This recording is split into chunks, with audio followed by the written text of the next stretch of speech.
Hello! We are talking today about process. The court official card in the Kipper deck is a great example of process and the things we go through to get to a certain point in life. When you wake up in the morning, you may have your coffee, you may go through the process of putting the kettle on, putting coffee in the pot. Maybe you add milk to it once you've put the water in. It's a process we go through automatically, just like jumping in a car. We jump in a car and we go through the automatic processes to get us where we need to be. Nancy, this is for you. Nancy is awesome at asking the questions to me that make me think about how I can best explain my processes. So today we are going to go through the court official, the processes that I take in order to get to where I need to be on an interpretation. Many readers think you just ask a random question, throw a few cards, and you have an answer. Technically that's true, but sometimes situations are deeper than what meets the eye. I got to this conclusion through the crime series that I watch. I watch a lot of real crime, and the reason I do that is because I am fascinated by the interrogation process, and I'm fascinated with the legal aspects of life and how a defense attorney or a prosecutor come to the arguments that they do using the evidence given. The first question that is often asked by an interrogator is, did you do this? Are you guilty? Where were you on the night of? And they are questions that set the scene for the interrogation. They want to know what stance they have. So they ask questions that get them to that stance. They also ask questions to determine every small aspect of the situation. And that's very comparable to actually what I do with the cards. If a querent comes to me and says, I am so sure my husband is cheating, can the cards show that? I open up personally a set of interrogation intentions then. I have my deck, I have the Gypsy card deck with me today, and I would sit there quietly. I would let the querent talk, and while the querent is talking to me, I sit there and I consider the question they have asked. I open up a conversation and I start the process of picking out the little pieces of information that I need to pick out. I may ask, and I do this I never share my questions with my querent. I set my intention personally and then read the cards. So I would be shuffling and I would be thinking, is he guilty or has he cheated in the past? I would turn over the top card, I would look at it, I wouldn't show the querent what it is. On this occasion we have death.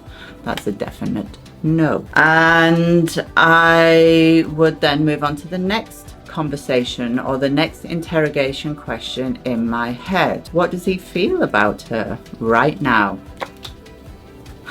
Interesting. And you saw me shuffling as well.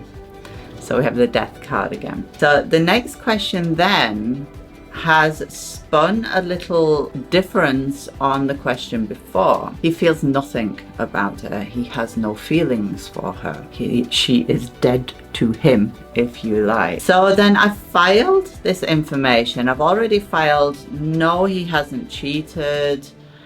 He has no feelings towards her. And then I would go on and set the scene some more for myself with this open communication that I have. What does he think about their relationship right now? Surreptitiously turn over the top, look at it, and I would be again filing that information. On this case, this question, it was constancy. So he sees this as long-term, and he also thinks of the relationship as work, so something that needs a lot putting into it. So now we see that although he has no current feelings for her, he sees the relationship as a long one, a long-term relationship. So that's already setting the scene for the relationship, and this is before I lay a GT.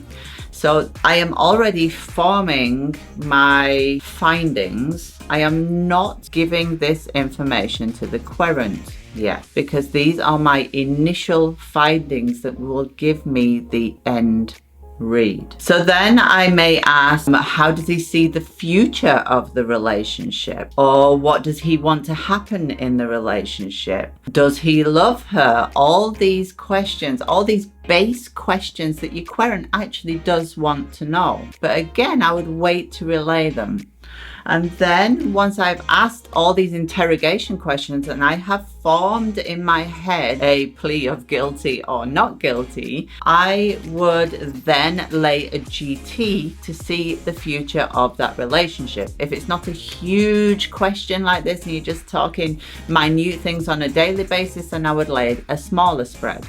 But we're talking about a huge, is he cheating on me? I mean, that's a huge question. So I would lay the GT, and I would see how the future of the relationship looks.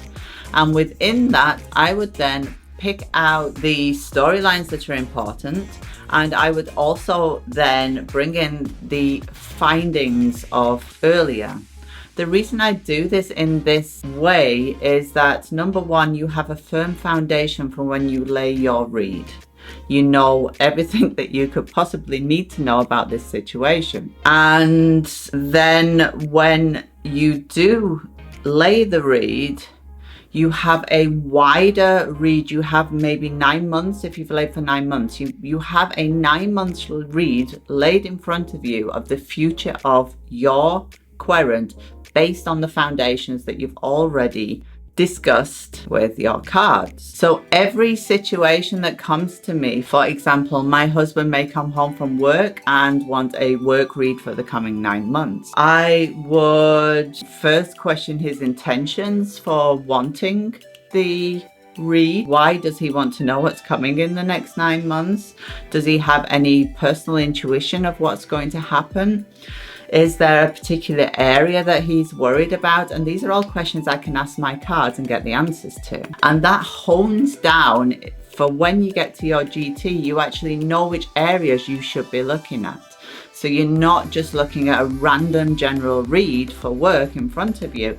You've already honed it in and know if you are looking for particular players in the game, if you are looking for a particular, perhaps a resignation, for example. You know what you are looking at. Maybe my husband wants to know what money is coming in for the company, for example, sales based. So when your querent comes to you, find out this information before. Yes, you can ask your querent this information if you want to. I ask minimal questions to the querent because they take the read home closer to heart if you've given them information that they know you shouldn't know. So their intention for coming and having the read, you can find it out very quickly by setting your small intentions, and then they are already in the read with you. They already take that read home without having to thinking afterwards, I actually gave her that bit of information. Has she made it up from there? Just an example. So my process, the lovely Gerichtsperson, court official, is actually one of my favorite cards because I like the processes of life. I like the interrogations. I like to come to my own conclusions of whether somebody is guilty or not guilty. And in my first cards that I pull for my interrogation, I hold no judgment. So if that first card would have said, yes, he is cheating, I would not have held that judgment and pulled it into the GT. What I would have done is use that information that I have got and set a clear intention for a GT to prove it to me. I would want to know the where's, how's, and with whom's, for example. So it's another step in getting the information that you need. I probably spoke for much longer than I should have. Have a lovely day, and thank you for joining me here and listening to my lovely Yorkshire twang. Bye bye.